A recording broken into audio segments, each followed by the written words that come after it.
everybody. Welcome to another episode of XenoChat. I am one of the hosts, Tyler, along with my co-host, Justin. Hello, everyone. Okay, and we have quite a few guests returning from the first part of Love. We have, first we have Mary, and we got Kat. Hello. And now, we kind of had some trouble with remembering stuff from Xenoblade X, so we went and kidnapped another guest, and that is Nick. I'm being held here against my will. Please help. No. That's a lie. He wanted to be here. Yeah.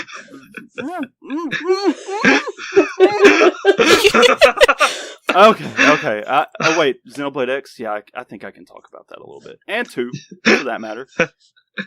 Yeah. So, previously on XenoChat, we discussed, our topic is love, and we discussed Xenogears and Xenosaga and Xenoblade Chronicles 1.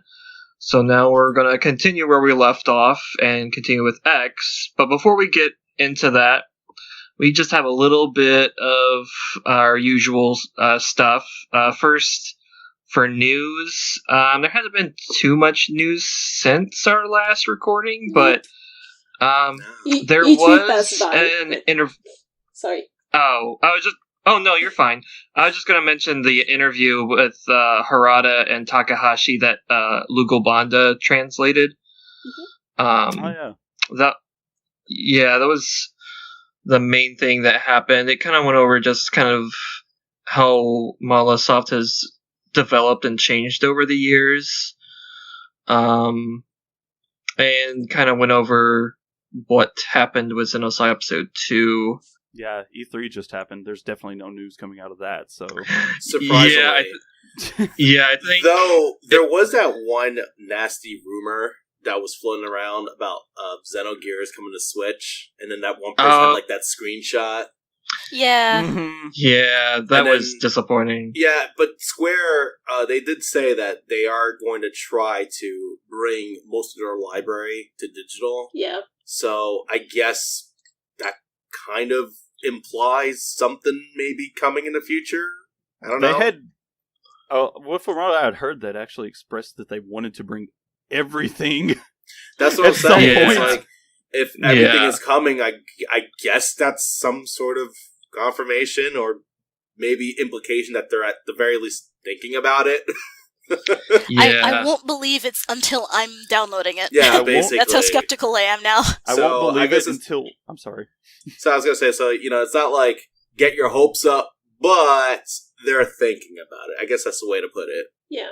I was going to say I won't believe it until they re-release the Bouncer on... Yeah. Oh my gosh, the bounce. I want Air Guys in my hand. Oh man, Air Guys. Even though I already own it. Yeah, I have it too. Oh I would God. I really want them to continue localizing their Japanese-only stuff, because I really want Live Alive to get an official translation, because that game's amazing. Which is why that was so exciting when they announced that Romancing Saga 3 and also Seiken Densetsu 3. Those finally have English translations, which is sweet. Mm. But yeah, that's a whole other thing. That's other RPGs. We're not talking about those other RPGs. We're talking about Xeno. Never heard of them. I don't... I mean, hey... there was a new Xeno game at E3, Astral Chain. Oh, Yeah, right. Yeah. I can't wait for that. Game of the year. There's even going to be cats. It's my game of E3, personally. Yeah. Yeah, me too. But, that and Breath of the Wild 2. Well, yeah, I pretty much but that was so far off. They showed that. Yeah, I don't know how much, cross... Xeno stuff is happening with Zelda, because I've never really played a single Zelda game for more than half an hour. It's exciting that it's exciting that Monolith is actually helping develop these, and I should probably play them someday. Yep. Hey, if you like rhythm games, Cadence of Hyrule is actually really good too. I'm probably terrible at rhythm games because dyslexia. Well, you can actually turn it into basically a wait mode where it turns into kind of a strategy dungeon crawler, but... Oh, yeah. Okay. Yeah, you don't have to go into rhythm at all. So there's that. I'm surprised you guys aren't tearing me apart because I haven't played Zelda. No, you're fine. I've only beaten one Zelda game, and I own maybe 3 or 4 others that I haven't beaten. Because I'm not saying anything because I know our listeners are going to tear you apart anyway, so I don't have to lift a finger.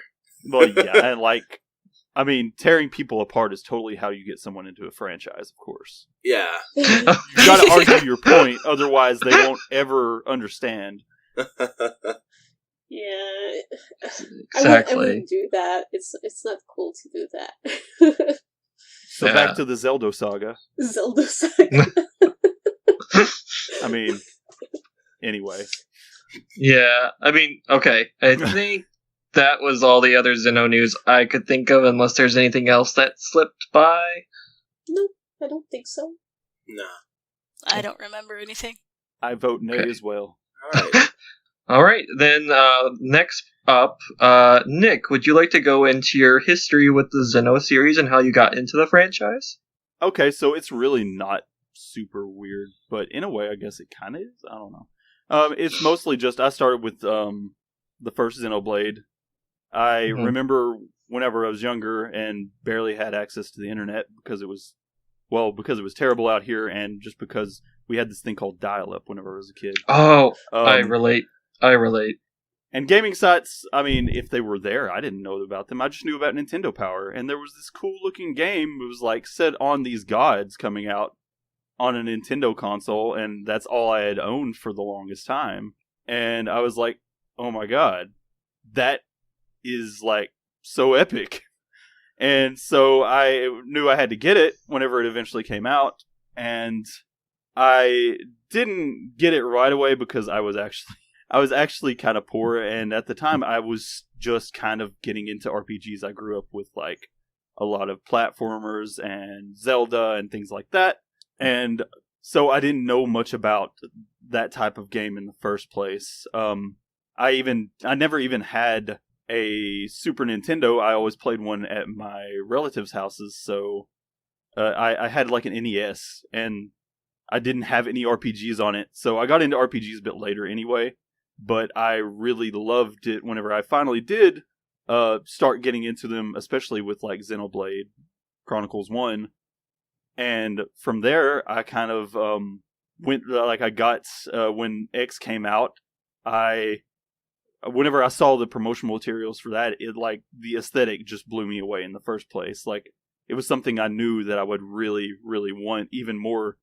It spoke to me even more than the first one did, just in how that world looked like a place I wanted to be, a place that was really amazing to be in. And I happened to, after the fact, come across a limited edition copy of it in a store, which was very surprising, and I snatched that thing right up. So, after that, I actually didn't play all the way through that game and didn't understand how to play it for the longest time, to be honest. I played through a big chunk of it, but I honestly played a bunch of side missions more than anything. And whenever Xenoblade 2 came out, I got it, and I went, I got really big into it. I was going through some kind of rough stuff a little bit at the time of Xenoblade 2, so it was kind of a great escape there. And I remember I just would stay up kind of playing that for the next few months, and doing everything that I could possibly do in it, that I could, within the bounds, before even beating the story, I was hitting all the side quests and everything like that in that game. And it kind of got me where I really wanted to go back and play the other Xeno games. So I went back and I played through Gears because I was able to get a means to play it, to put it simply, and I ended up loving it. It took me a little while to beat it because, it's a long game, but it's also there were times at which I had other things going on and just had to take a break from it for a little while. But I covered it over the course of a few months. It didn't take me, or it wasn't nonstop like Xenoblade Chronicles 2 was, but I beat it and I loved it, and Then I went back and played X all the rest of the way through, and I actually still play X to this day, on and off, because it's kind of a comfort game for me. Like, I can go back to it anytime and play some side missions I hadn't hit before, or just do some random stuff. There's always stuff to do in that game, and I finally beat it, and the ending of it kind of spoke to me in ways that a lot of the Blade games I felt like hadn't really gone that deep before. And Gears kind of had, but I really liked the way that X went. I loved how mysterious it was, especially at the end, and I thought that a lot of people didn't give it some of the credit it deserved in like its depth in some areas, especially like people talk about the characters in that one a lot. But I don't feel like a lot of people really got to know the characters on that level. And maybe some people just have different opinions about that anyway, but that was just how I felt. Most recently, I went through Xenosaga and actually streamed it for some friends who were interested. I spent months and months on and off with the help of some really awesome people trying to get that thing running, because my only means to play it, and for that matter stream it, were difficult. And so when we finally got that going, I played through it, and I just recently beat it, and I love it too. It did things kind of on that same level as X, and I've heard a lot of people have similar opinions about that. Yeah. And I there's still a lot I don't know, but I'm really excited to get into the second one eventually. The thing that's kind of weird about this story is that I had been I'd heard about Saga for a long time. I remember back in like 2001 on one of my first school trips, whenever we went to like a mall, and I saw the gigantic like stand-up cardboard thing of Xenosaga 1, and I was like, whoa, what is that?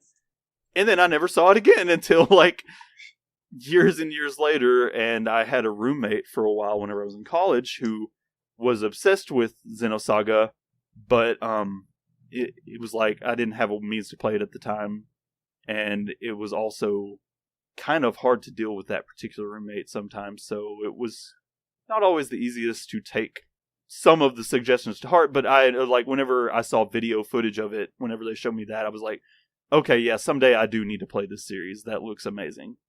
And I mean, the way that my roommate normally brought up stuff, it just annoyed me, and that actually stuck out for me is kind of saying something, I think. Yeah.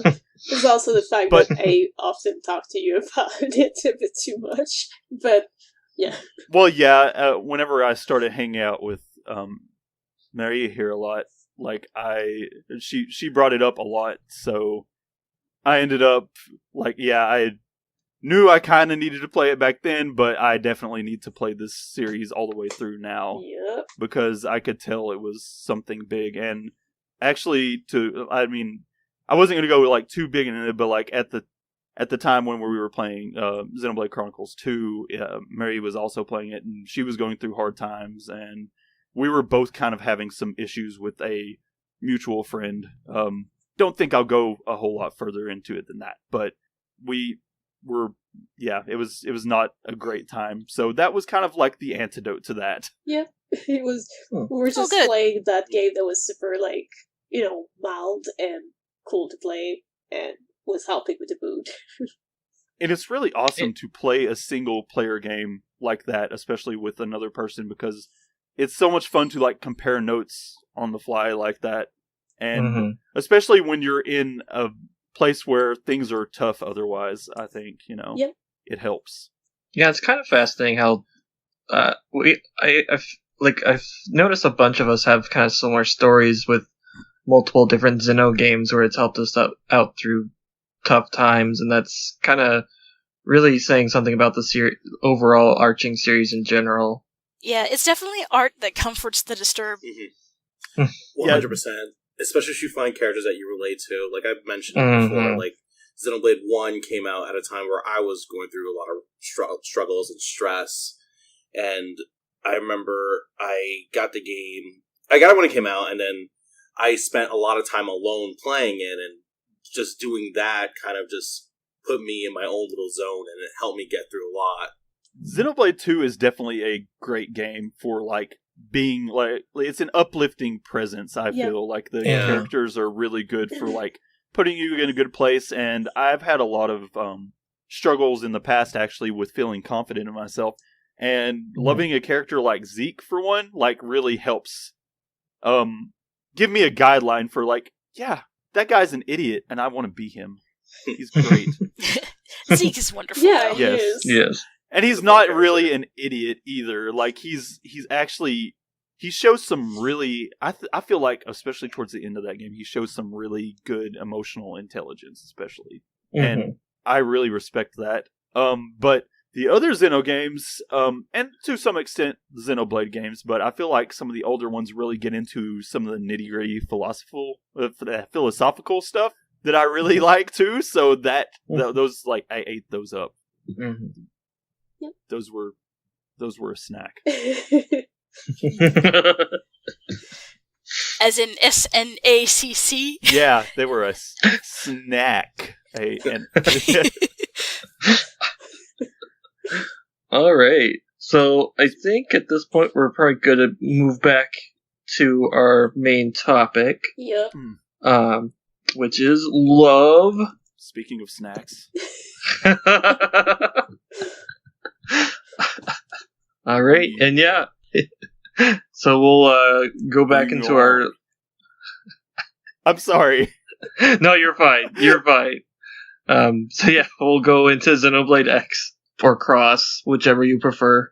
I usually say X, but I don't care either way, honestly. Yeah, I always say X. It's just okay, good. Because sometimes I hear people say Cross, and then I get self-conscious about saying X. Yeah, I know a lot of, like, Japanese games, when they have the X, it tends to be Cross, like Project Cross Zone.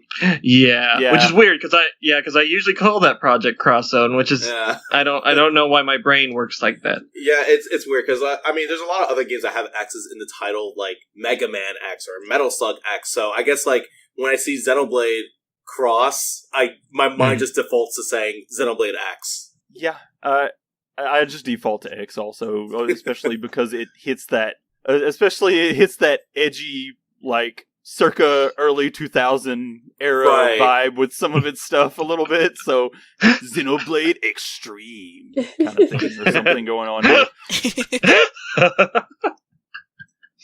It's a great game. Like, I have really shit taste sometimes, and they really involve, like, that era sometimes, but like some of my tastes in music, but I like a lot of music, so whatever. Yeah, it's a good game. I've gotten into several discussions and arguments about Xenoblade Cross over the years, because so many people, they can't get over the story, they can't get over not falling in love with every single character, to the point where, like, they completely overlooked everything else in the game, and it's nuts.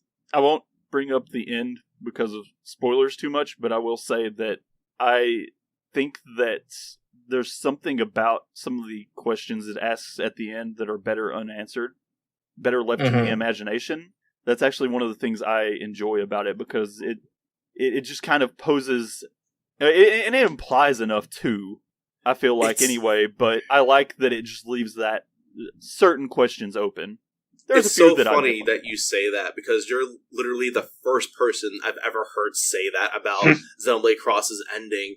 Because I remember it came out, and there was threads upon discussions about people raging at that ending and just being pissed off and being like, "Oh, what the hell? This is such a shitty ending. How could they do this?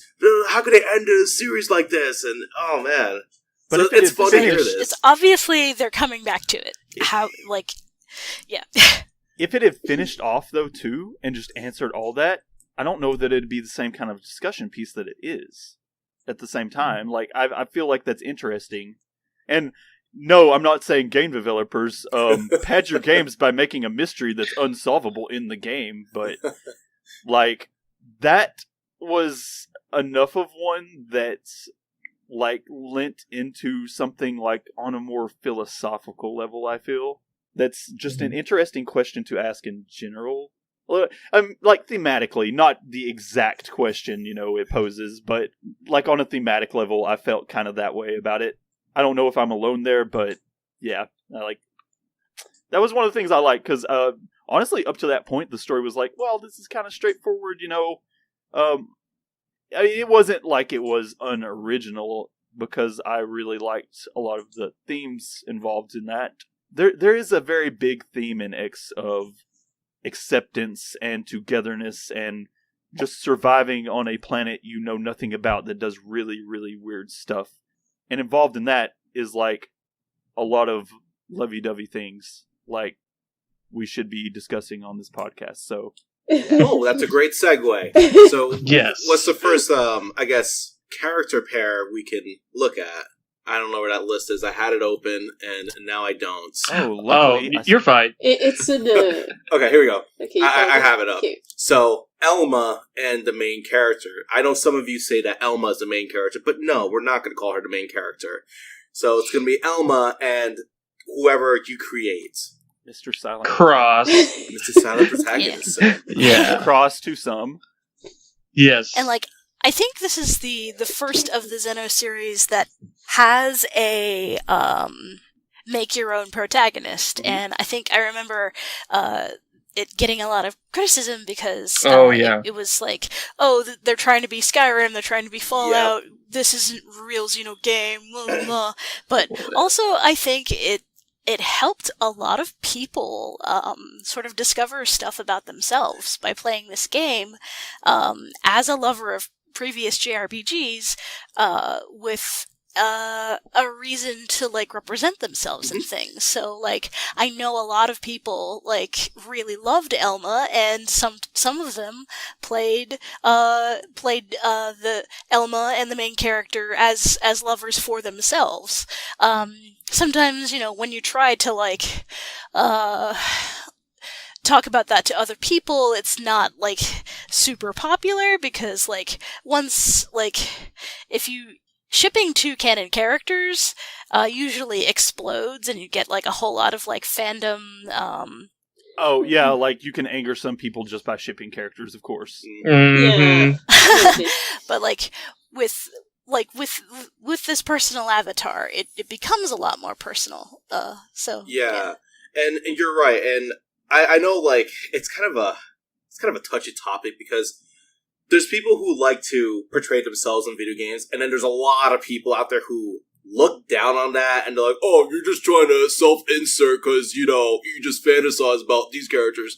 But no. I heavily disagree with that. I like the idea of being able to put yourself in and kind of, like you mentioned, Kat, discover something about yourself. When I played Xenoblade X, I actually made a character that was based on me, and I tried to react to situations in ways that I would react in real life. And I actually really like that Xenoblade X gave you some really funny dialogue choices, because it added a lot of life to what could have been a boring scenario.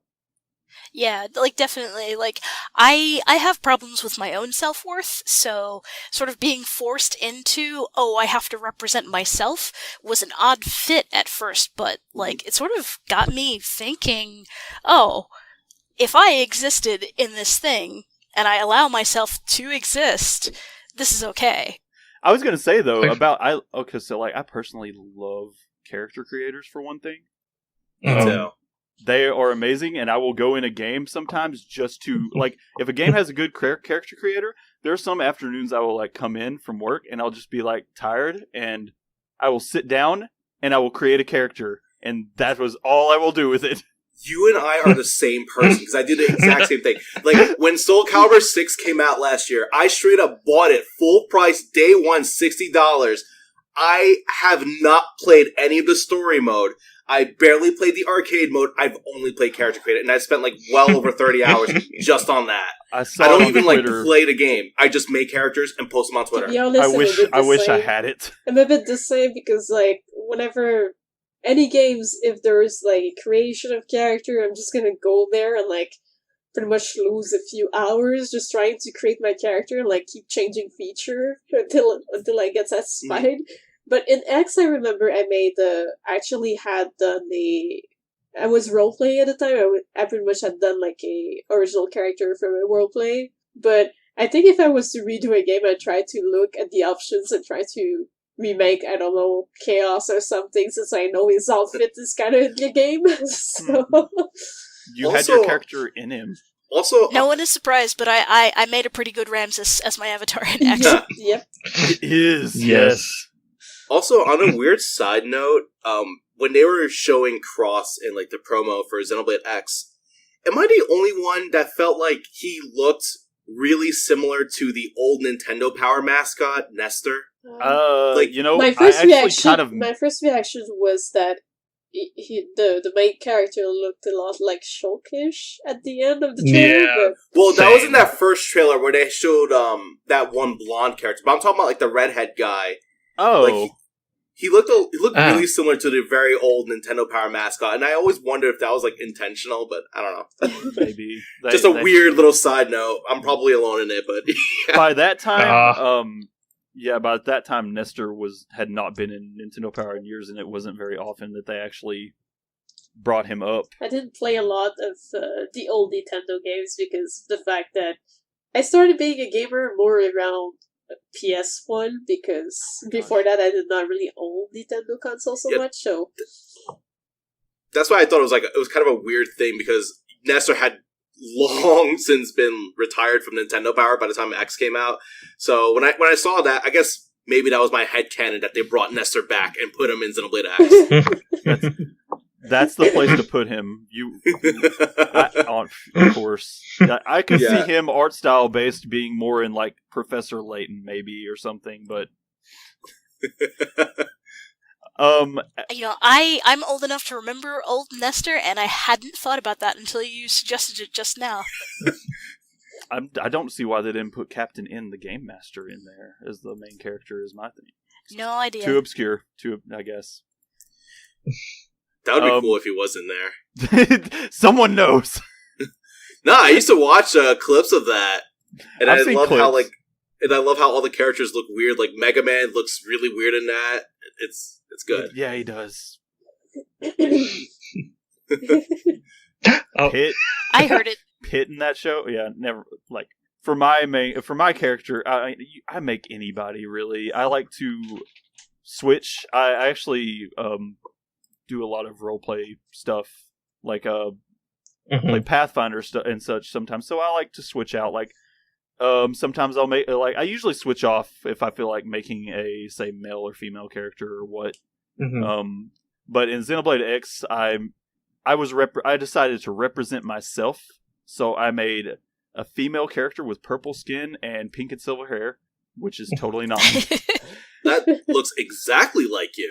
Yeah, of course.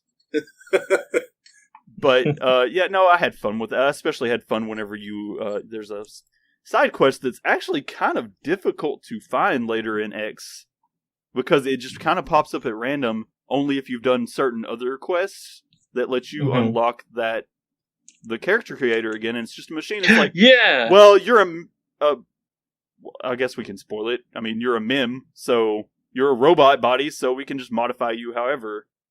Yeah. Right? I couldn't laugh yeah, with that you can only like go... And I always hate it because you can only go back at like midnight, and it's only within that hour that you can go back and that's just when Yardley operates. He's a man of mystery. Yeah. Or is he a man? I don't know.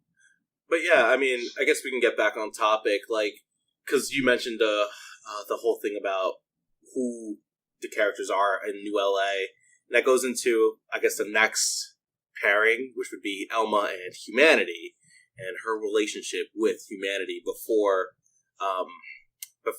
things happened and they had to leave Earth and they got into that battle in space. Yeah, because, well, I mean, I guess we can officially say spoilers, if you haven't finished X, don't continue any further. But I haven't finished, but I'm the one who's doomed at it, so just go ahead. I'll spoil myself. Well, I'm sorry. Yeah. So do you want to skip this, since this is really getting to spoilers? Because, that does kind of get into, like, the last chapter of the game. I would hate to spoil it for her, but it is one of many things that X kind of comes up with, and I had seen the spoiler out there so many times before I beat the game and didn't realize what was going on. Like I was like, I saw the picture and I'm like, and they're like, oh, that's a spoiler, and I'm like, what? She just looks different. Well, I know that Elma has another form, if that's what you're referring to. I just did not see the context of it. But okay. Should we skip it? Okay, then we can skip it then. I mean, okay. We won't spoil it this time. Okay. Elma is Superman. I'm just kidding. Kinda, but there is I will say that there's like a fan theory out there that like Elma is supposedly Cosmos. That's that's getting to weird stuff. Yeah, No. yeah. That if anything, she's. Why would you ditch a robot body for a robot body? Come on.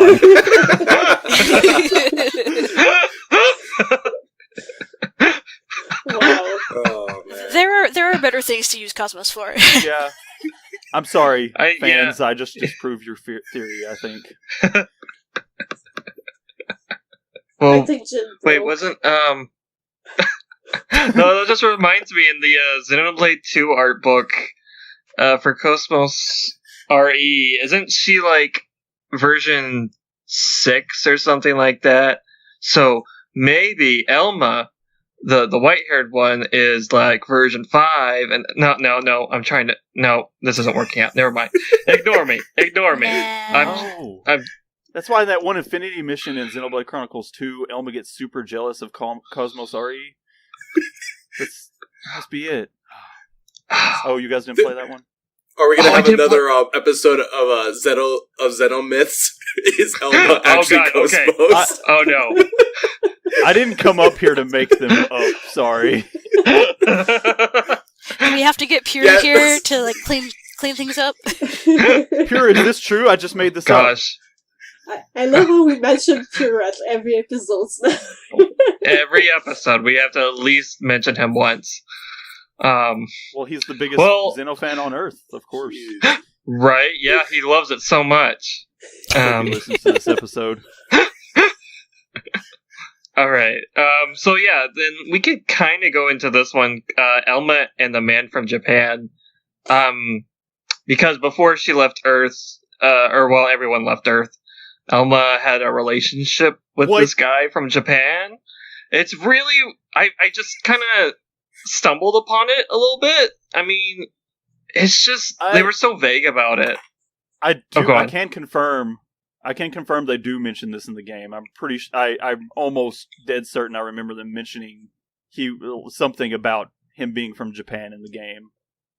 But in Xenoblade 2, whenever you see her cutscene, she does mention like the trees being like where she was from originally, and I mean it's pretty much sakura trees. So yeah, it's Uraya. Yeah. Was there a rumor that the man from Japan could have been the hero that it mentions at the very start of the game? You know, yes. At first I thought it was Nagi, but people are saying it's the player character, which is weird because the player character really didn't have that background in X.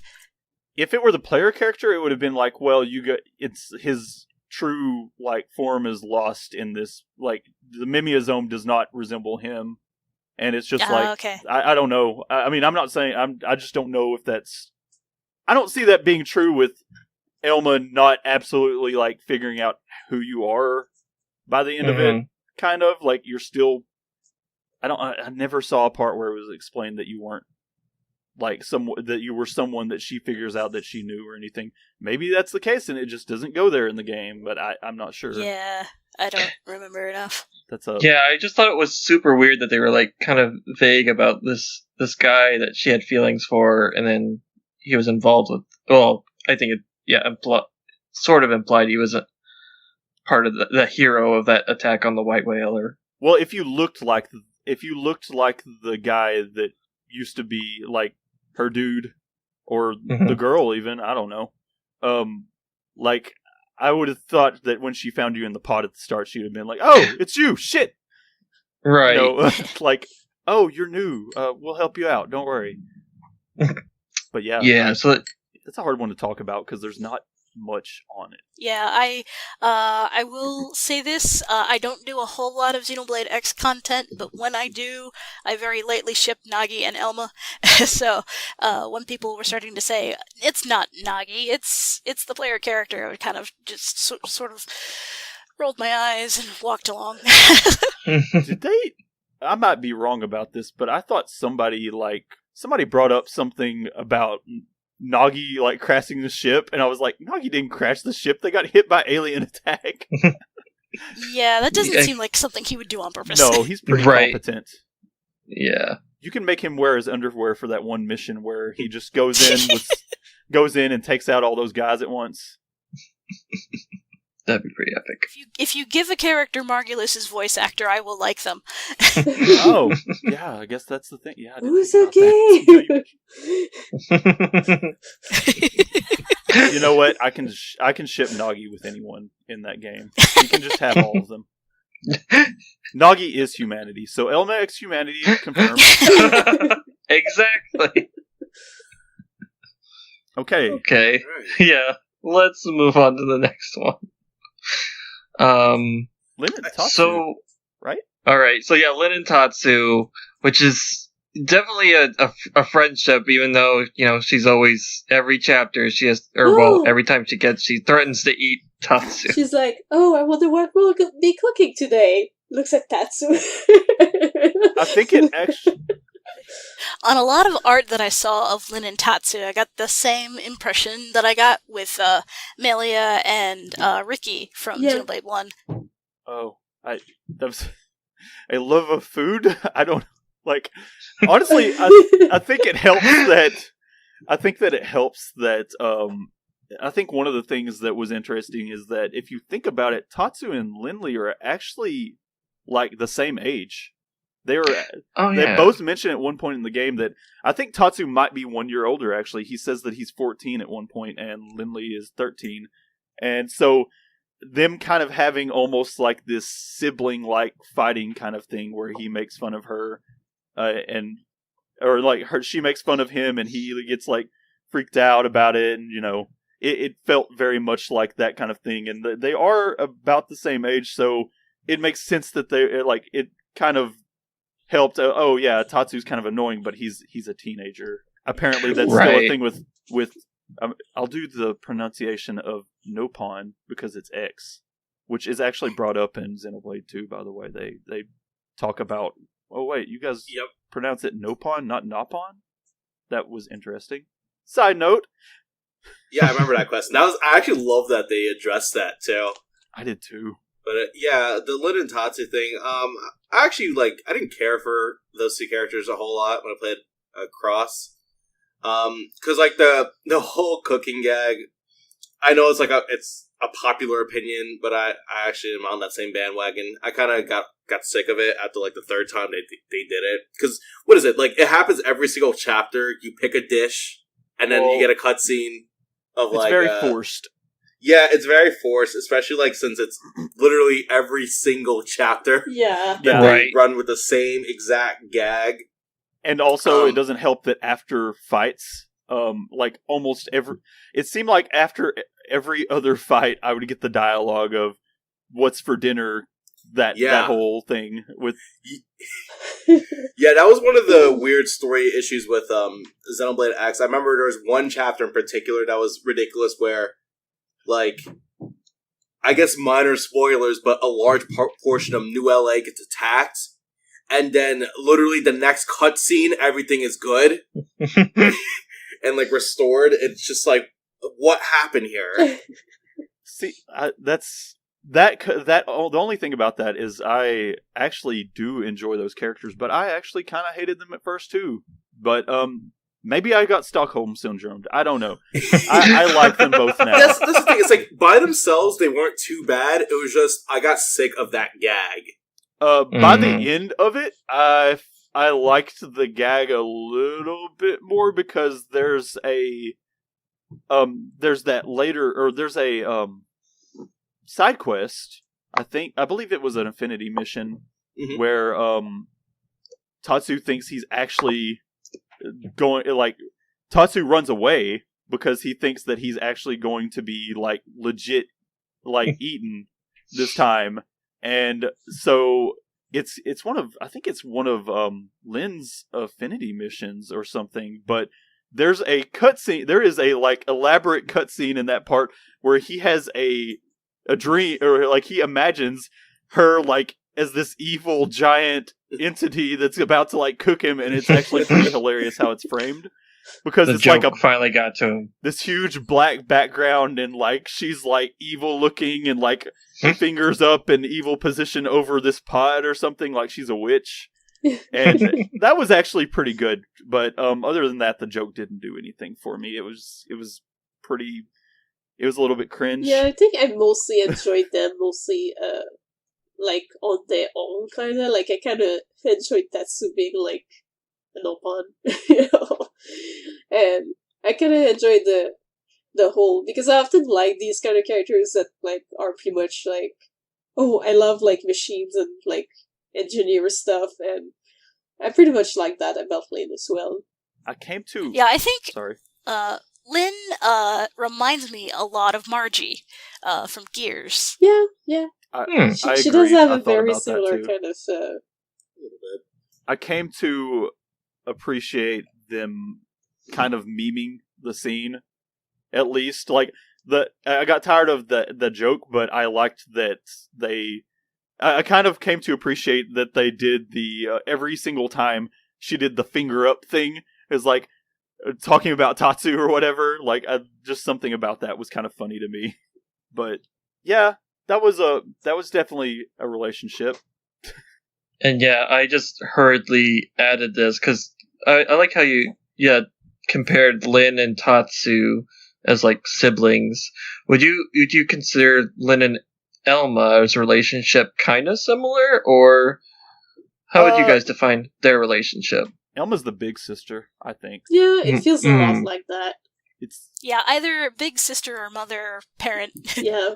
I don't know if she's quite to the point of being, kind of motherly, but, like, I felt a bit in between on that. It feels a little more big sister to me, because I would say close to big sister. Like, it would be Elma would be to Lin as that one coworker that you just happen to get really close to. Yeah, I agree with that. That's good.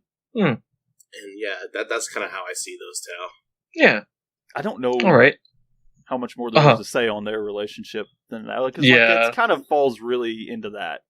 Yeah, and unfortunately, kind of like Lin and Tatsu, the game kind of forces it on you, because there's a lot of the main story quests that require you to have Lin and Elma. Yeah. That was... I liked them enough to not mind that too much. In fact, I don't change from them a lot, because they're... Well, partially because they're actually my highest level ones, too, so... Right. Yeah, I did not have the patience to go and grind with the others NPCs, which is why, like, at the point where I was at in the game, I was like, well, I need to, like, get affinity quests, but, like, the character sucks because I never took it in my party. Which is unfortunate, because, like, I feel like, again, that's one of those things where it made people miss out on a lot of other characters in their stories, because the game tries to force Lin and Elma on you, so by the time they get the other characters, they're low level, they're not going to want to use them. They're just like, well, I may as well just stick with Lin and Elma, because that's who I've been playing as for most of the game. Yeah. Which is a shame. I'm sorry. Oh, no, I'm sorry. I was just saying it's a shame. Go on. Because, it's a shame, because the game has great characters besides Elma and Lin. Yeah, it does. It really does. And they add up to the side quests, and that's one of the reasons that the side quests in that game are just so good. Like, they're really well thought out. And, I mean, yeah, there's like, I think that there are 18 party members other than... Oh, it's a ridiculous. I think that's what I read. Because I don't remember, like, I don't think I ever got all of them. Yeah, I think it ended up over the amount of party members in Final Fantasy VI, and that's a lot. Yeah, like, I don't think I ever got all of them, and then even to this day, like, people will mention a character, and I'll remember, like, oh yeah, they're recruitable and they have like a whole story. It's like I often talk about how like one of my favorite characters in the game was Alexa, and it seems like a lot of people forgot about her or just never encountered her. No, Alexa is great. I encountered her, but like mostly, I think I did only one part or two of her quests. I didn't finish it. I don't remember finishing it. Actually, do you guys mind if we skip a little bit? Because that's a good segue into something with Alexa that I actually thought of. Yeah, yeah, totally. Yeah, this list is just like so we hit a bunch of stuff. So yeah, it's. Go on, sorry. Oh no, it's fine. So the thing about Alexa, Alexa and Scales is actually, yeah, of course, that's her love. But they actually, I don't know how many of you guys played this quest, but there's actually a quest where they address that a bit deeper. In that, there's one affinity quest for her that I remember doing. Where is it the Black Scale? No, it's like she goes and she talks to. It's not really as much to do with Scales as it is to do with like some of the other characters. So there's this other team that she loves like going to get like some parts or so, like helping them like maintain their scales and stuff. And they're like they get to drive around like these pilot these really awesome scales, and she like anytime that they need help, she'll go and like help them. So like there's this one guy who's kind of like assumedly like the leader of the team, and she always talks like really excited to him, and like the girl you can tell that's on the same team as the guy is like she acts like really jealous. And so you go into this mission and you do some things for them, and ends up that everything you do is being sabotaged. And at the end of the mission, this will spoil a small mission, but at the end of the mission, you find out that the person that's been sabotaging all the things that you're trying to do for their team is that girl that acted like jealous of Alexa. Mm-hmm. And the reason is because she likes the dude, and she thought that Alexa was hitting on the guy. And so Alexa has to explain, no, I just love the scales. Like I'm just all about the scales. I don't have, it's like, what? We're just friends. I don't have anything for that dude. Like, no, go for it. Like, at the end of the mission, they kind of have a heart-to-heart about it, because, like, this girl thinks that he's trying to, like, or that Alexa, she's, like, trying to steal the leader of this team away from her, and it's actually not the case at all. It's like, no, I just love the scales. And she starts like fawning about the scales, and like she goes total fangirl about them. Like it was a great quest. But that's one thing that I remembered addressing that in particular on a slightly deeper level. It's like a 2 I think I think I remember that quest a little bit. Oh, I think I know. That's I think that's What the Scale. I think it's that quest. It may be. I think you're right, actually. Yeah. Yeah, that was a fun one. If it's the one I'm thinking of, because I do remember that, and I remember that being a pretty fun one. Yeah, Alexa's love for scales trumps all. Yeah, she keeps. Yeah, it's What the Scale. She keeps failing the weapons test. The test, I think, and yeah. She keeps failing that weapons test, and she finds out that she keeps getting sabotaged by the girl, who doesn't want her to be involved because of jealousy. Because that's how it works, yo. Yeah, and I think as a game about like rebuilding humanity after most of it being wiped out, it's love and relationships are on a lot of characters' minds, just because like holy shit, like there's gonna be none of us unless we do something about it. There are some really interesting side missions that, might half the time be fetch quests, but half the story portions of them have to do with different, like, love situation, like, different couple situations or things addressing just that. Yeah, and also, I forgot, everybody's a robot, so it doesn't really matter, which is a decent segue into Lao. Oh, yeah. Oh, yeah. So, well, Lao in general, or? Yeah, Lao's situation. So, from what I remember of it, because I've forgotten more than I remember, but Lao had a daughter and a wife who got left behind somehow on Earth, and they're both obviously dead. So Lau has this very nihilist attitude about anything that happens on Mira, or anything that has happened past Earth. So his all of his relationships with his comrades suffer.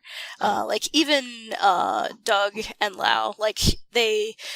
A lot of their concept art and a lot of their intro stuff is oh yeah, we're best friends, da da da da da. But then it turns out that Lau's not feeling anything at all for stuff that's happened on Mira, and he betrays Blade and allies with Luxar and does stuff that I forgot. Well, yeah, Doug. Oh, sorry. I thought you said hold on. No, I'm sorry. Doug talks at times, and some other things too, about how Lau and him were really close, and he used to be like this. And Doug notes just how much Lau has changed. And yeah, Lau he lost everything, and so he thinks that the best way is for just humanity just not go on, and because his family meant everything to him, and Doug even talks about that at one point. Is yeah, Lau he's always feeling it because his family was all he had, and now that they're gone, he doesn't seem to feel like he has anything.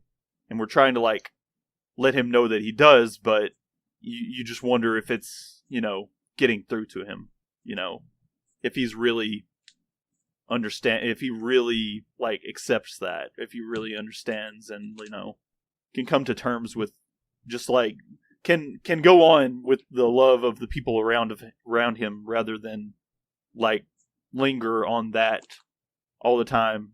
He wants him to move on. You can tell that Doug really cares about Lau. Yeah, from little I remember, yeah, he does. So and yeah, I was just gonna follow up with Lau. Yeah, he loved some people pretty hardcore, to the point of damning everyone else. But Yeah, I really want to see what they follow up with in a possible Xenoblade X2, because, the very ending with his stuff, it's such a cliffhanger, and I'm not going to articulate because spoilers here, but I want more. It's okay! You're fine. Is it where Lau opened his eye? Spoiler. Well, speaking of families, we could possibly move on to Fog and Fry. Yep. I have to admit that I only played a few Fog. I only played maybe the introductory Fog mission. I think I played the first two of his. I like Fog a lot, but I played more of Fry's missions because I didn't find Fog until very late. But I did play enough to know that they were brothers and that they are very different. Yes, they are so different. I didn't realize they were brothers at first. Yeah. Yeah, but they're kind of hilarious the way they interact, though.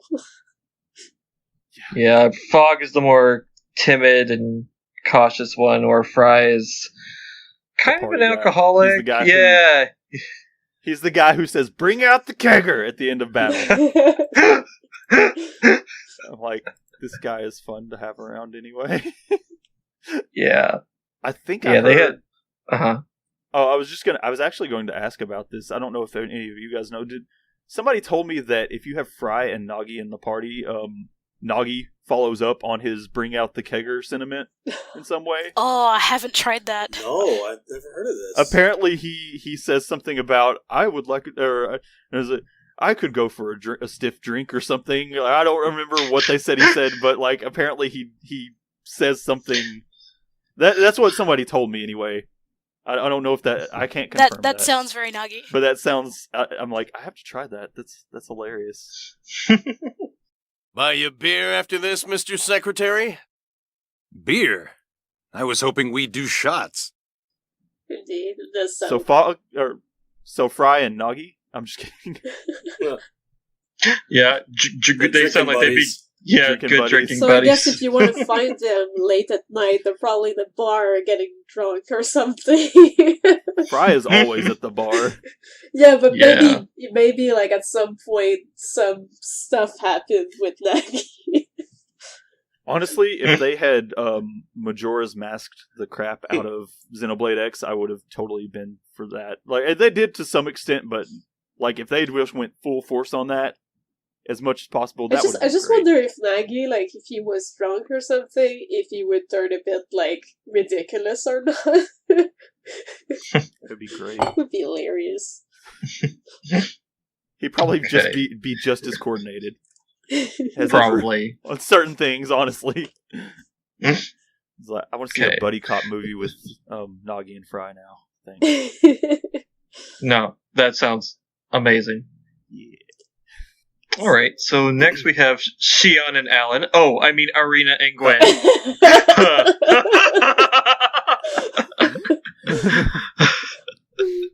It's like, how is that not a reprise of that? And it's hilarious because Irina looks a lot like Pellegri. Yeah, Wow. I can Holy see that. crap! I didn't see that at first. When you first meet Irina, her partner's name is Marcus. So in my head, I'm like, not Pellegri and Marcus. Marculus. Marculus. Oh, that's great. Gwen's always talking about, it's like, I'll just never be as good as my older brother was. Feels like he can't live up to that a lot. It's like, it seems like very, the newer Battlestar Galactica sort of opens with that too, because, female Starbuck was engaged to another character's brother who had died off screen. The Starbucks lady is in Battlestar Galactica? Yes. Like from the Oh wait, no. From the sign? No, I mean, there's a character named Starbuck. Oh, okay, I'm sorry. Yeah. I was like, what? Sorry, I'm talking like on the same level of like Xeno nerdery about this other thing that I like a lot. I didn't know if this was amazing image in my head right now of like the Starbucks logo. Just I didn't know if it was like a comparison based on how the character looked, or if it was actually their name. So I had to ask. No, it's their name. I did not know there was someone named Starbuck. I totally forgot that. I got your reference, Kat. Don't worry, I got your reference. Okay, good. Man, I want to see which is yes. And then it also kind of makes it sound like, you know, how Alan was kind of in Kevin's shadow a little bit in Xenosaga. Yeah, so definitely.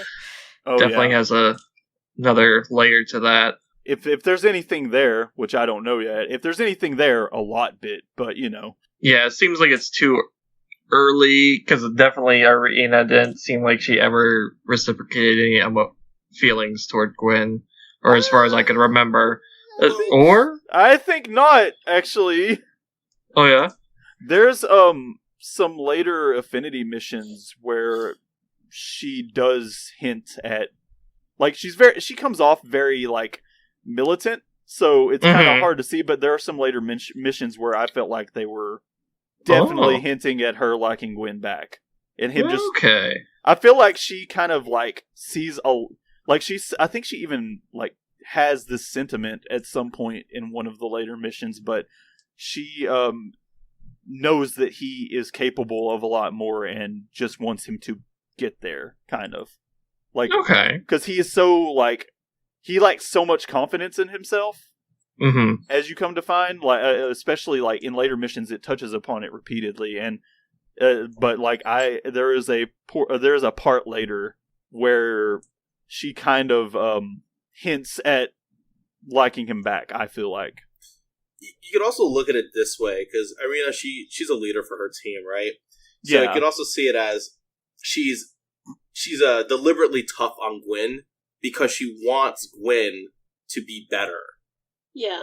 Yeah, exactly. And she wants him to reach his potential. And I feel like that's kind of where they were going at, because I guess, like, of all the other party members, Irina and Gwen probably get the most attention outside of, like, Lynn and Elma.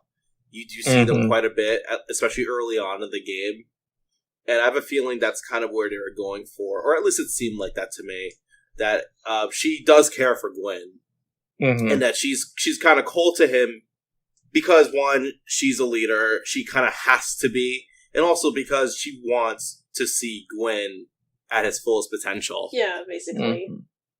Also, some of her jokes at Gwen's expense, I felt were more like I felt like they were more flirty than like what else he kind of got. So maybe that's just me, but it seemed like some of her like jokes about Gwen were like flirtations a little bit. Because they talk about, like, they make some jokes at his expense about he could be like, it was like he could be a little bit more like rugged or something like that, I think, at one point. And just little things like that. I wouldn't even mention it, but they say it more, they do something like that more than once, that I felt like the way she was coming across was a little bit flirtatious. Yeah, not to come in from the left, but also, Irina reads as very, at least bisexual, to me, and there's a lot of people who ship Irina and Elma. That's... Yeah, she does have a lot of respect. I've heard that before, actually. She does have a lot of respect for Elma as well, so... I put Irina in, like, the big aviator shades, and it looked just perfect on her. That's awesome. And then I put Elle in the heart glasses, and that was the best. That was just the best. I think I did the same, actually. Can we talk about Elle's love for humanity? Elle's love for mixing up lines, for mixing up idioms. Ass caves. Here's the love for Elle. Everybody loves Elle. Everyone should love Elle. Because you know what? All we have is love in this horse-eat horse world. That's wonderful. And I think Elle's voice actor is also Noctis from Final Fantasy 15. Is it? Yeah. I didn't know. He has such range. It's ridiculous.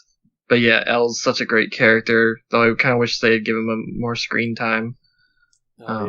Yeah, definitely. Written himself more dialogue that was voiced would have been awesome. So next, I guess it's HP and himself. Yes. Yeah, HP and his greatest love, HP. Well, let me just pull up the wiki page on HP so we can give you his full autobiography. Written by himself, lovingly. With those HP, statue of him like posing. Am I the only one that thought like HB looked like Hideo Kojima? No, not at all. I think he looks like young Hojo. Yeah, like, and whenever me. I played Xenoblade X, I always had, like, I guess my headcanon was that Hideo Kojima was in Xenoblade. And so, whenever, like, I would always think of, like, Kojima whenever I would play as him or have him in my well, missions. aren't I the son of a bitch who created Metal Gear Solid? It came out, I think, after Xenoblade X, but I always think back to the anime, Haven't You Heard I'm Sakamoto? Because yeah, it always reminded me of him. I think that's an XP. I think he's definitely an XP. They're cut for their look is cut of the same cloth.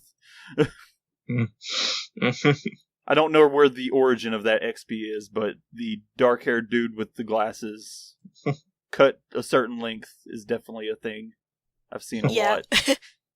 It's my type. Hello. Yes, could you not? You there, the one about to take that mission. I'm speaking to you. Ignore. Did you know?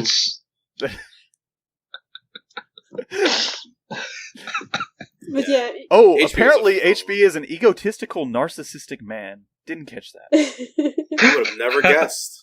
No way. Not our HB.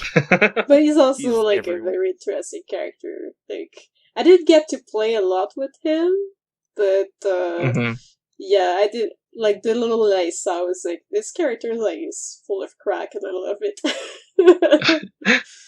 It just amazes me that he was DLC for the Japanese version. Like, I probably would have paid for him extra. Same. Yeah, I mean, I'm glad that he was included. I'm not sure if I would have or not, but, well, honestly, I probably would have. If I could afford it, I would have bought all the DLC for that game. But but I'm glad it's included in there anyway, because, like, he is a delight of a character to have in the party. Yeah. Whether you find him humorous or not, I am pretty sure that was, or I know that was definitely the intent. And I like it. It's funny. He's hysterical, and I love him. Unfortunately, I cannot find a list of his accolades to list off to everyone. And let's not continue without saying his full name, Hector Birtwhistle. Yes, Hector Birtwhistle. Also, I have a question. So, can the picture for this podcast be the one of him doing his pose, his infamous shirtless pose? Yes, because that seems like a very fitting one. It is fitting. Thank you for bringing that up. I will put that as the picture for the episode. Awesome. All right, then. How about we go on to some other characters that I wish had gotten more screen time, and that was Celica and Rock. Oh yeah, Celica and Rock are really good. I was actually really disappointed with Celica because she comes very late, and if I remember correctly, you got her after like a story mission, and it seemed like they were hinting that she was a lot more important than she actually ended up being. I think one of the big things... Oh, I'm sorry.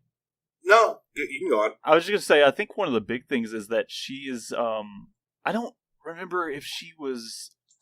I think she came as an Affinity mission, or I thought she might have come as part of somebody else's Affinity mission, if I remember correctly. But one of the things that does connect to the story a bit is one of the villains in one of the main story missions... is, well, not necessarily, well, like, she's part of the ganglion, of course, and she's got, like, this big, hulking, like, created monster, just like Rock is, basically. And, I'm trying to actually remember what, I don't think that they actually had a name for the creature that Rock is. I'm not sure of the species name, but I'm looking up. I think it was Dagon was the enemy monster who was Rock's size. Yeah, it's Dagon is the name of the other one, but yeah, they're it's said like both him and Rock are created in a lab or something to that effect, and they're supposed to be like they're supposed to be like a bioweapon basically. And Rock, of course, doesn't like that, so Celica, who is Clurian, and I think possibly the only known Clurian in the game, comes across him and kind of rescues him. And he's very like timid and doesn't like fighting at all. He's a pacifist. In fact, one of the mission where Celica becomes available to join your party involves getting a means for him to like find a way to work because the people want him to fight, but he doesn't want to fight. Yeah, Maurice Chasson comes out himself and is like, hey, we want you need to contribute some way. We want you to fight. And basically you resolve it by, it's like, he's a big dude. He can lift heavy stuff. Let him work in construction. And so you kind of help him out because he hates fighting so much. And I don't know if this was Chasson's intention or not, but at the end, he's like, yes, of course, we found it. Like, he acts like, I planned this all along. We found a different place for Rock. I wasn't going to make him fight. I have a feeling that the next game they're going to turn him heel, and I will not be surprised, but they have a lot to, like, if they don't turn him heel, I will be very surprised. I can see that. But yeah, Celica and Rock, they're kind of just... They're a good match because they're just misfits who kind of got this sibling kind of love thing going on. I feel like they got they kind of got to this planet and didn't have anybody else to turn to, and they survived and helped each other. And like even throughout all of it, like I should bring up that in that mission where you're trying to find a place for Rock to be and help him so that he doesn't have to fight, it's actually not you trying to really help him so much as you chasing after Celica, because she doesn't want Rock to have to go through that. So, being the big sister to him she goes off and she doesn't join Blade right away. She basically just goes off doing Blade missions herself without being a Blade. So you've got to go try and catch up with her, only to find out that she's kind of perfectly capable in most situations, and she ends up becoming a Blade at the end of the mission, and officially, and you can recruit her.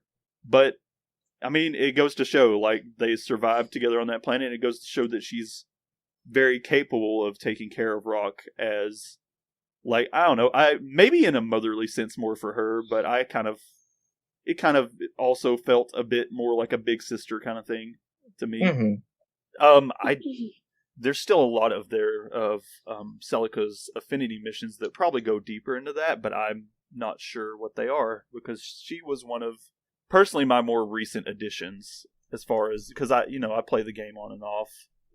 I like it. It's one of those games that I like to last, and so I save certain things for the next time. I'm just like feeling like chilling with my buds over in New LA.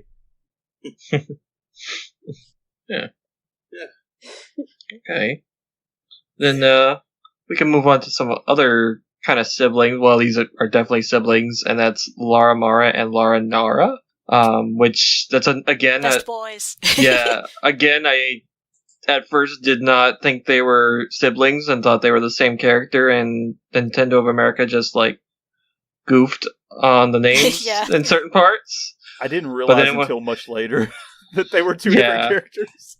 Yeah, I did not either. But yeah, they're twin brothers, which interesting. Always glad to see other twins in video games, but yeah, and it's very interesting that I think both of them are canon gay, because Lara Nara, you come across him and he's like either in the midst of dating or at least hitting on Clemens, and I played as a male player character because I don't play female characters, and he hits on you here and there, or one of them hits on you, and it's not a big deal, and like it's kind of a gray area for me, because I think both of Lara Mara and Lara Nara's looks, like with the slick back hair and the makeup, it's kind of a Japanese gay stereotype, but also they kind of look like Margulis went to the club.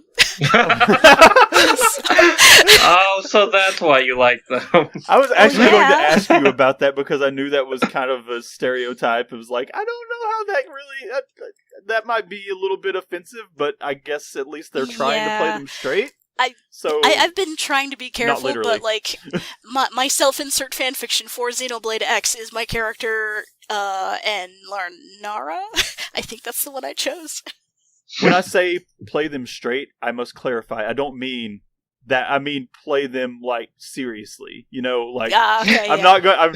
It's like no, I'm not trying to say play them straight as in not gay, because like there's absolutely no way that they're not gay. No, there's no way. I think the first time I encountered Lara Mara, he was talking about chasing that cute little thing over there or something, and like they're just escape my grasp again, darn it, kind of thing. Yeah, so it's like it's Lara Mara and or Lara Nara is your gay friend in their 40s. Have you encountered them? Because I do not remember either of them. One, I think they're both optional. I think they're not playable, unfortunately. No, they're not playable. They're just affinity. Quest givers, though. And I think the first place that I met Lara Mara was in kind of a bizarre place, because he's down the elevator in like the hangar, but he's not on the side where all the people are. He's kind of like behind. He's kind of like behind the elevator a little bit, not behind it, but like to the side where there's like not much of anything over there, like a bunch of crates full of unknown parts and things like that. He's kind of like hiding in the corner over there, typically talking to like one other guy and a Manon. But sometimes later in the game, I was seeing Lara Nara up there on the surface level, like right around the corner of Armory Alley. So, and he was giving quests at that time, so that may just be a thing like, oh, you kind of had to meet Lara Mara first, but... Yeah, I think one of them gives you one of the more harder to beat side quests in Sylvalum. And Yeah, it's like the white scale or something. Yes, that one is... Oh my god. I've leveled way past those things and I still haven't beaten that. There's just so many... I'm not at level cap myself because I suck at actually playing Xenoblade X. I am... Like, even at level cap, you have to survive those guys for 3 minutes, and I just... Even in a scale, like, it was really difficult because there's so many of them. And I got really close, but I still haven't gone back since the last... I think I was actually below level cap the last time that I went and faced them, but I was still quite a few levels above them. But yeah, that's a really difficult mission. It's called the White Life Hold, I believe. The White Hold. Oh, okay, yeah. White Life Hold, I'm pretty sure is what it's called, yes. I think it's a bunch of Definians that attack you on that mission. But that makes sense because their whole, like, storyline goes through Definian stuff. There's not a lot more, I don't think... there's not a lot more I can remember to bring up about them in general, except for maybe, like, the Laranara and Clemens thing, and I think the main thing with that was he's just basically kind of always chasing after Clemens and hitting on Clemens. Except for, there is that... It was a pretty, like, shallow side quest, but... There is that later mission where, it's meant Clemens to just, like... turns out to not be, like, there. Yeah, it's like he was a Definian all along, and he never actually met the real Clemens. But, on that note, he fell... Well, apparently you never met the real Clemens, and Clemens was a Definian. You find out that Clemens is a spy in that mission, and you chase him down, find out that he's actually a Definian, and it proceeds to have, like, a thing where that Definian has actually kind of come to love humanity, and questions why it has to do this. And so that particular Definian is like basically the other Definians get to I guess her, I'm not sure. They all look like women, but it's hard to say. Yeah, because they're shapeshifters. But they're shapeshifters, yeah. And basically she gets killed by her own people for like kind of turning against them because it's been so much, she's been in with the humans for so long, like almost since the beginning of their landing on Mira, that she's come to love humanity too. And it's kind of a sad mission, honestly. Yeah. But that's worth noting because it's also there's a big thing in X. Like, maybe some of the characters don't hit well with everyone. Like, maybe you don't connect to all of them, but there is a big, like, overall love kind of, and like a big relationship kind of feeling of just this idea of being able to create a utopia for where everyone is accepted, and I love that about that. A strong sense of community. Yes. Right. Almost like Torna. I was just thinking about that. But I think we have like maybe one more thing from X to tackle before we really need to move on to 2. Probably. Yeah. So. Correct. Yeah, and that is the 2 best dads of Blade, and that's Nagi and Van Damme. Oh yeah, I love both Nagi and Van Damme. Yeah, they're both so really much. Cool. Yeah, yes. And that's it. No, I'm just kidding. Yeah, that's good enough for me, honestly. But, yeah. Van Damme's like your Van Damme's kind of like your he's your coach kind of thing. Kind of strict but cool. Well, I was just like in a relationship terms, he kind of feels like your tough love, cool uncle a little bit to me. Yeah, exactly. Mm-hmm. I don't know if that's the best way to describe him, but that's what I got. No, that's it exactly. Let's chill, Uncle Van Damme. Like let just cool it on the military stuff for a little while. Let's make some food. Get some let's get some tea early in the morning. He kind of reminds me almost of like a gym teacher that I had back in like high school. Oh, really? Yeah, just like the way he is and like how he's always like getting you like the military thing and trying to like get you prepped for like missions. Mm-hmm. Mm-hmm. Kind of reminds me of that. that's totally a thing. I love that mission where you come across him like at that sitting outside on his own early in the morning at the coffee shop. It's so good. It's like, damn, Van Damme, you're a man of culture as well. Yeah. All right. I guess we can. We kind of talked about Nagi already more, I guess. So yeah, because I forced it on you. I'm sorry. That's fine. I do want to bring up a few miscellaneous things from X, if that's okay. Yeah, sure. And it's just mentioning, like, there's a few actually.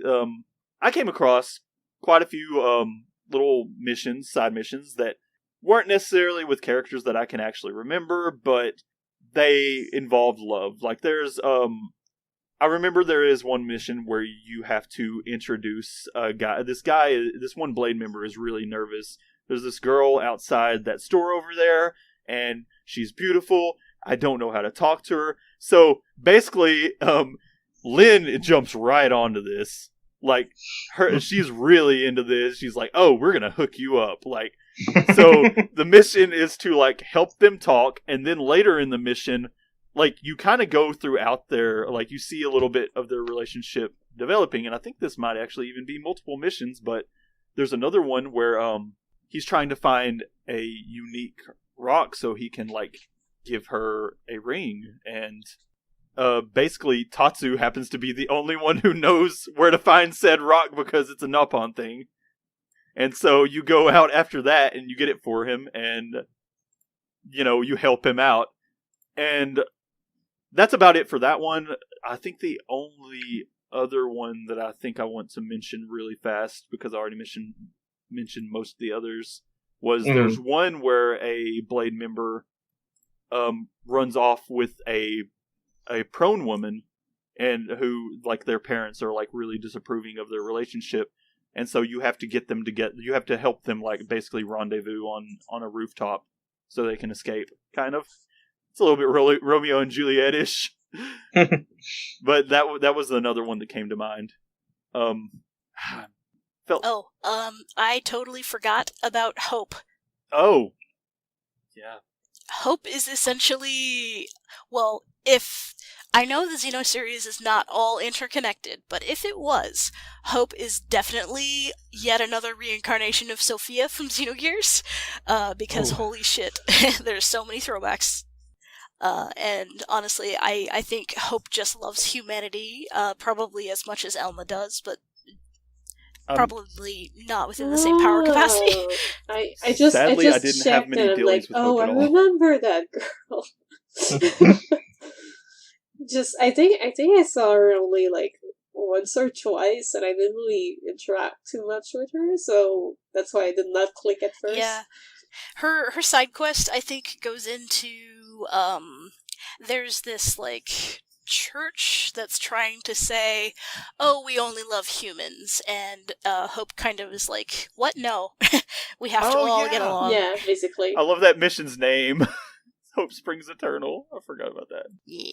I don't know if I mentioned another one at the start of this, but I can't remember it if I did, but I think there was another love-based mission, but that's all good.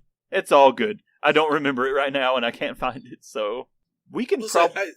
I think we can end it with X. We did a lot more than I thought we would do. Yeah, thanks to you, Nick. I'm sorry about that. No, you're that's fine. Actually a good thing. There's so many characters in X, and there's so many different things going on that, yeah. So wait, are we going to do, like, a part 3 for Xenoblade 2? Honestly, you may as well. We got, like, almost an hour and a half. Oh, yeah. Xenoblade Cross. Yeah, that's actually a really good idea, because we even have a bigger list than Cross. I changed it from X. I'm sorry. Oh, I'm sure we'll come up with a lot more for 2, because that game is... I mean, well, actually, I think it's more in 2 that each individual relationship is a lot to talk about. Yeah. So it's much more in your face. Alright, well, that's been XenoChat, Part 2 Love. It's going on a little bit longer than expected, so we'll be back with our next episode over Xenoblade 2 and Torna. So until next time, thanks for listening and have a good night. Until next time.